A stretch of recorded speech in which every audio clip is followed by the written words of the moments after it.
Emily Patterson was a woman who had always prided herself on the image of stability she presented to the world. At 38, she was a mother of 2 teenagers, a successful marketing consultant, and a woman who believed she had life figured out. Her home in the suburbs of Dallas was picture perfect: a white painted fence, a manicured garden, and a porch swing where neighbors often stopped to chat. But behind the appearances of order and calm, Emily's life was a whirlwind of unspoken doubts, quiet regrets, and longings she could not put into words. Her husband, Daniel, a banker whose career kept him late at the office, was kind but distant. Their conversations had become more about grocery lists, school schedules, and mortgage payments than about dreams or laughter. It was in this void that another figure entered her life: Ethan Miller, a friend she had known from years back during college. They had bumped into each other unexpectedly at a community charity event.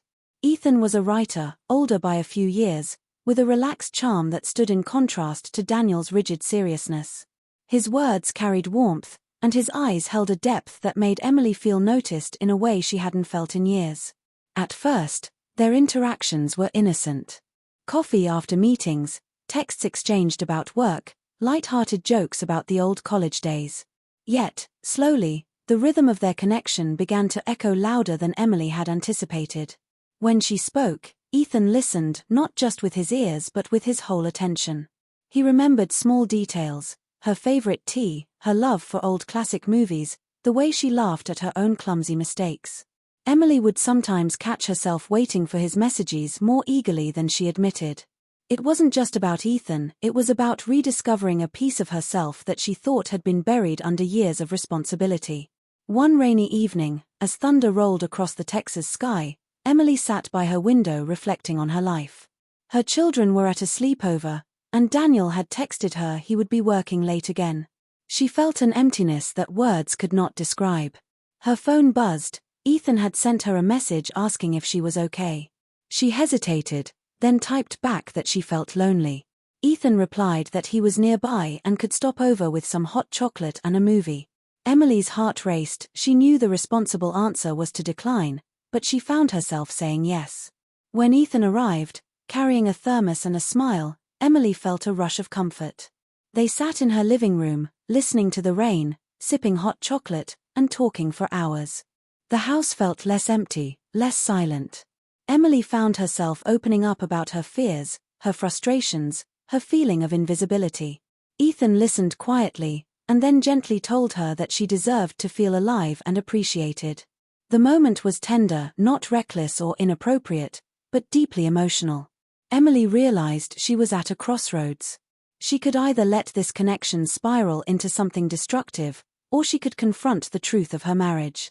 Over the next weeks, Emily wrestled with guilt and hope. She found herself pleading silently, not with Ethan, but with herself, for clarity. Keep proceeding, she told her heart, toward honesty, toward courage. She recognized that what she wanted was not necessarily Ethan, but the feeling of being valued again. The turning point came one afternoon when Daniel unexpectedly came home early. He found Emily on the porch, lost in thought. Instead of rushing past her like he usually did, he sat down beside her. For the first time in years, they talked not about errands or chores, but about feelings. Emily told him she felt unseen. To her surprise, Daniel admitted he had been feeling disconnected too. It was not an easy conversation. There were tears, confessions, and long silences. But in that rawness, something shifted. Daniel promised to make more time for their marriage, to not let his work consume every corner of their life. Emily promised to stop hiding her emotions behind a perfect facade. When she next saw Ethan, Emily thanked him.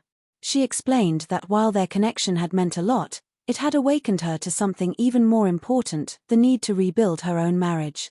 Ethan understood. He smiled gently and wished her well. Months passed, and Emily and Daniel worked on their relationship like it was a fragile garden that needed care. They went on walks again, cooked together, and even signed up for a ballroom dance class where they laughed like teenagers. It wasn't perfect, nothing ever was, but it was real. Emily often looked back on that stormy evening when Ethan had shown up with hot chocolate. She realized it wasn't about infidelity or betrayal. It was about a reminder that in the silence of routine, heart still yearned to be seen. And she was glad she had pleaded with herself to keep proceeding toward love, honesty, and healing.